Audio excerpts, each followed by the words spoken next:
मलगु कंद मलगु कूसे जो जो जो जो। असम में कामरूप जिले के रहने वाले दिनेश गोवाला जी ने इस प्रतियोगिता में सेकंड प्राइज जीता है। इन्होंने जो लोरी लिखी है उसमें स्थानीय मिट्टी और मेटल के बर्तन बनाने वाले कारीगरों के पॉपुलर क्राफ्ट की छाप है। कोहार कोकाए मुनाती आनीसे मुनाती आसेनो की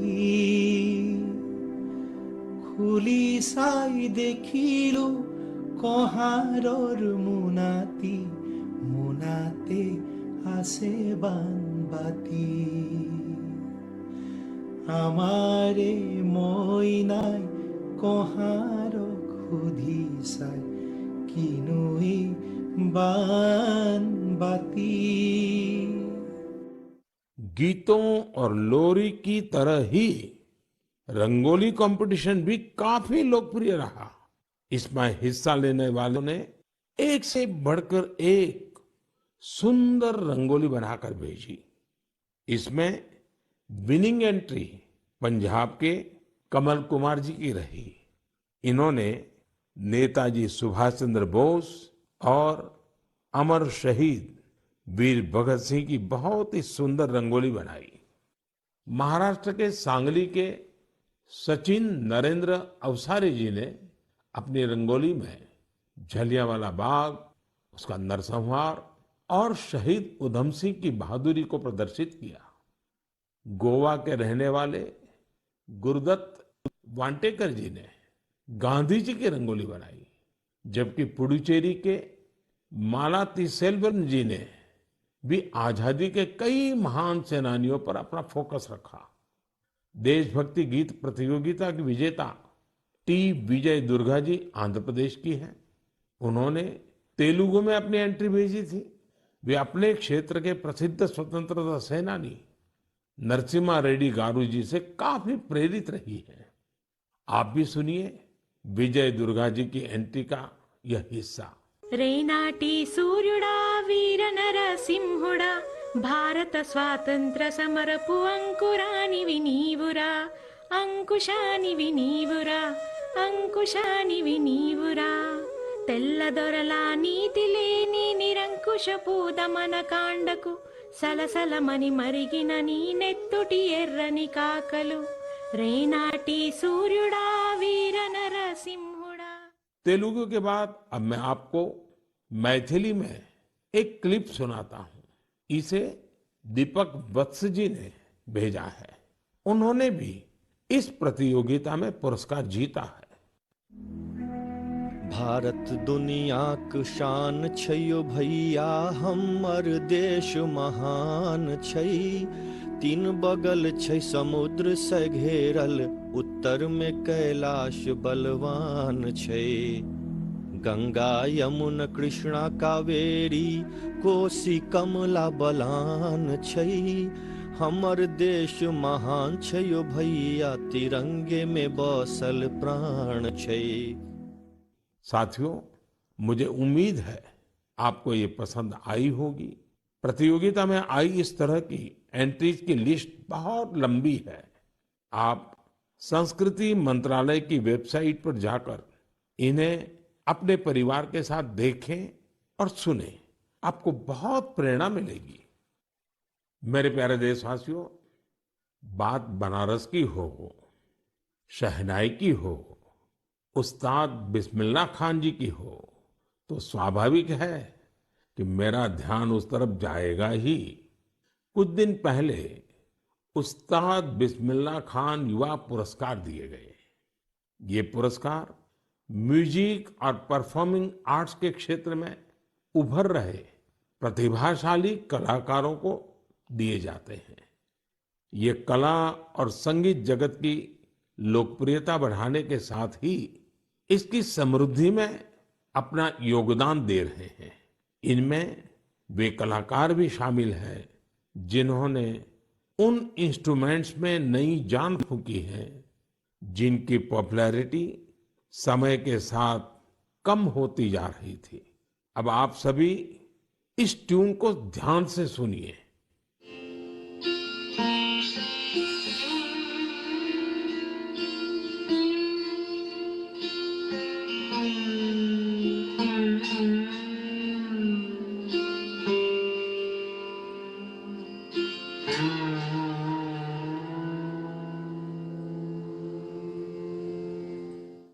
क्या आप जानते हैं ये कौन सा इंस्ट्रूमेंट है? संभव है आपको पता न भी हो। इस वाद्य यंत्र का नाम सुरसिंगार है और इस धुन को तैयार किया है जॉयदीप मुखर्जी ने। जॉयदीप जी उस्ताद बिस्मिल्लाह खान पुरस्कार से सम्मानित युवाओं में शामिल है।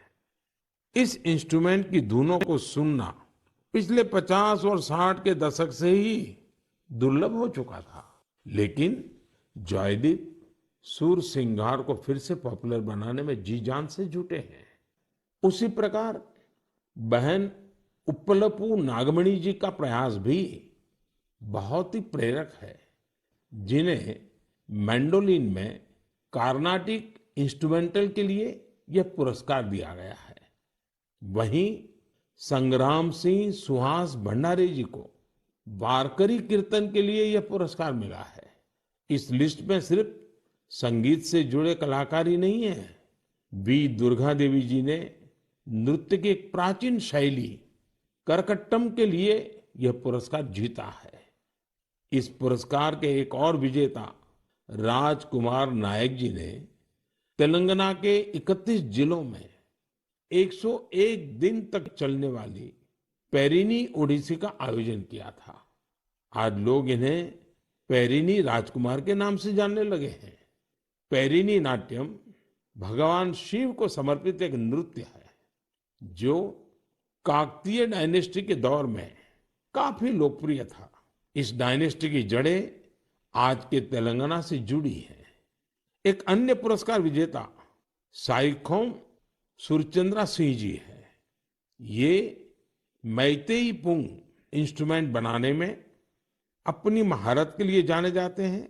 इस इंस्ट्रूमेंट का मणिपुर से नाता है। पूरन सिंह एक दिव्यांग कलाकार है जो राजुला, मलुशाही, नेओली, हुड़का बोल, जागर जैसे विभिन्न म्यूजिक फॉर्म्स को लोकप्रिय बना रहे हैं। इन्होंने इनसे जुड़ी कई ऑडियो रिकॉर्डिंग्स भी तैयार की है। उत्तराखंड के फोक म्यूजिक में अपनी प्रतिभा का प्रदर्शन कर पूरन सिंह जी ने कई पुरस्कार भी जीते हैं। समय की सीमा के चलते मैं यहाँ सभी अवार्डीज की बातें भले न कर पाऊं, लेकिन मुझे विश्वास है कि आप उनके बारे में जरूर पढ़ेंगे। मुझे उम्मीद है कि ये सभी कलाकार परफॉर्मिंग आर्ट्स को और पॉपुलर बनाने के लिए ग्रास रूट्स पर सभी को प्रेरित करते रहेंगे। मेरे प्यारे देशवासियों, तेजी से आगे बढ़ते हमारे देश में डिजिटल इंडिया की ताकत कोने कोने में दिख रही है। डिजिटल इंडिया की शक्ति को घर घर पहुंचाने में अलग अलग ऐप्स की बड़ी भूमिका होती है। ऐसा ही एक ऐप है ई संजीवनी। इस ऐप से टेली कंसल्टेशन यानी दूर बैठे वीडियो कॉन्फ्रेंस के माध्यम से डॉक्टर से अपनी बीमारी के बारे में सलाह कर सकते हैं। इस ऐप का उपयोग करके अब तक टेली कंसल्टेशन करने वालों की संख्या 10 करोड़ के आंकड़े को पार कर गई है। आप कल्पना कर सकते हैं, वीडियो कॉन्फ्रेंस के माध्यम से 10 करोड़ कंसल्टेशंस, मरीज और डॉक्टर के साथ अद्भुत नाता। ये बहुत बड़ी अचीवमेंट है। इस उपलब्धि के लिए मैं सभी डॉक्टरों और इस सुविधा का लाभ उठाने वाले मरीजों को बहुत बहुत बधाई देता हूं।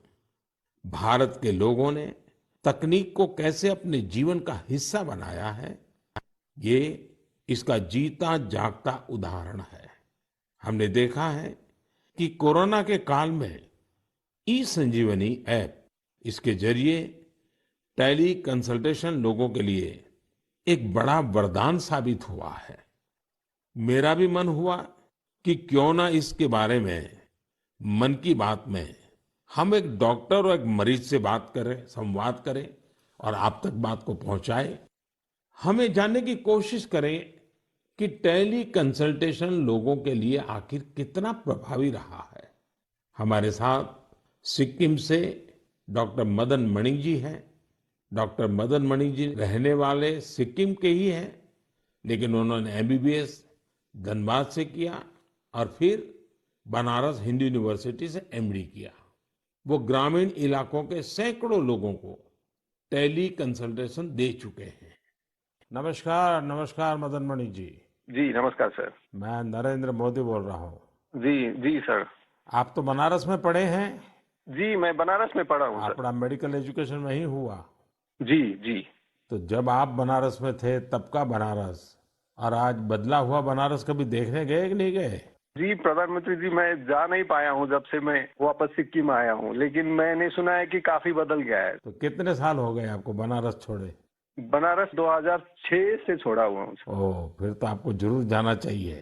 जी जी। अच्छा, मैंने फोन तो इसलिए किया कि आप सिक्किम के अंदर दूर सुदूर पहाड़ों में रह करके वहाँ के लोगों को टेली कंसल्टेशन का बहुत बड़ी सेवाएं दे रहे हैं। जी। मैं मन की बात के श्रोताओं को आपका अनुभव सुनाना चाहता हूँ। जी। जरा मुझे बताइए कैसा अनुभव रहा है? अनुभव बहुत बढ़िया रहा प्रधानमंत्री जी। क्या है कि सिक्किम में बहुत नजदीक का जो पीएचसी है, वहां जाने के लिए भी लोगों को गाड़ी में चढ़ के कम से कम 100-200 रुपया लेके जाना पड़ता है, और डॉक्टर मिले नहीं मिले ये भी एक प्रॉब्लम है। तो टेली कंसल्टेशन के माध्यम से लोग हम लोग से सीधे जुड़ जाते हैं। दूर दराज के लोग हेल्थ एंड वेलनेस सेंटर के जो सीएचओ होते हैं वो लोग हम लोग से कनेक्ट करवा देते हैं, और हम लोग का जो पुराने उनके बीमारी है, उनकी रिपोर्ट्स, उनका अभी का प्रेजेंट कंडीशन, सारी चीजें हम लोग को वो बता देते हैं। यानी डॉक्यूमेंट ट्रांसफर करते हैं? जी जी, डॉक्यूमेंट ट्रांसफर भी करते हैं, और अगर ट्रांसफर नहीं कर सके तो वो पढ़ के हम लोग को बताते हैं। वहाँ का वेलनेस सेंटर का डॉक्टर बताता है? जी, वेलनेस सेंटर में जो सीएचओ रहता है, कम्युनिटी हेल्थ ऑफिसर। और जो पेशेंट है वो अपनी कठिनाइयां आपको सीधी बताता है? जी, पेशेंट भी कठिनाई हमको बताता है। फिर पुराने रिकॉर्ड्स देख के, फिर अगर कोई नई चीजें हम लोग को जानना है, जैसे किसी का चेस्ट ऑस्कल्टेट करना है, अगर उसको पैर सूजा है कि नहीं, अगर सीएचओ ने नहीं देखा है तो हम लोग उसको बोलते हैं कि जाके देखो सूजन है नहीं है, आंख देखो, एनीमिया है कि नहीं है, उसका अगर खांसी है तो चेस्ट को ऑस्कल्टेट करो और पता करो कि वहाँ पे साउंड है कि नहीं। आप वॉइस कॉल से बात करते हैं या वीडियो कॉल का भी उपयोग करते हैं? जी, वीडियो कॉल का उपयोग करते हैं। तो आप पेशेंट को भी आप भी देखते हैं? पेशेंट को भी देख पाते हैं। जी। पेशेंट को क्या फीलिंग आता है? पेशेंट को अच्छा लगता है, क्योंकि डॉक्टर को नजदीक से वो देख पाता है। उसको कंफ्यूजन रहता है कि उसका दवा घटाना है, बढ़ाना है, क्योंकि सिक्किम में ज्यादातर जो पेशेंट होते हैं वो डायबिटीज, हाइपरटेंशन के आते हैं, और एक डायबिटीज और हाइपरटेंशन के दवा को चेंज करने के लिए उसको डॉक्टर मिलने के लिए कितना दूर जाना पड़ता है, लेकिन टेली कंसल्टेशन के थ्रू वहीं मिल जाता है, और दवा भी हेल्थ एंड वेलनेस सेंटर में फ्री ड्रग्स इनिशिएटिव के थ्रू मिल जाता है, तो वहीं से दवा भी लेके जाता है वो। अच्छा मदन मणि जी, आप तो जानते ही हैं कि पेशेंट का एक स्वभाव रहता है कि जब तक वो डॉक्टर आता नहीं है, डॉक्टर देखता नहीं है, उसको संतोष नहीं होता है, और डॉक्टर को भी लगता है जरा मरीज को देखना पड़ेगा। अब आज सारा ये टेलीकॉम कंसल्टेशन होता है, तो डॉक्टर को क्या फील होता है, पेशेंट को क्या फील होता है? जी, वो हम लोग को भी लगता है कि अगर पेशेंट को लगता है कि डॉक्टर को देखना चाहिए, तो हम लोग को जो जो चीजें देखना है वो हम लोग सीएचओ को बोल के वीडियो में ही हम लोग देखने के लिए बोलते हैं, और कभी कभी तो पेशेंट को वीडियो में ही नजदीक में आके उसकी जो परेशानियां हैं, अगर किसी को चर्म का प्रॉब्लम है, स्किन का प्रॉब्लम है, तो वो हम लोग को वीडियो से ही दिखा देते हैं, तो संतुष्टि रहता है उन लोगों को। और बाद में उसका उपचार करने के बाद उसको संतोष मिलता है? क्या अनुभव आता है? पेशेंट ठीक हो रहे हैं? जी, बहुत संतोष मिलता है, हमको भी संतोष मिलता है सर, क्योंकि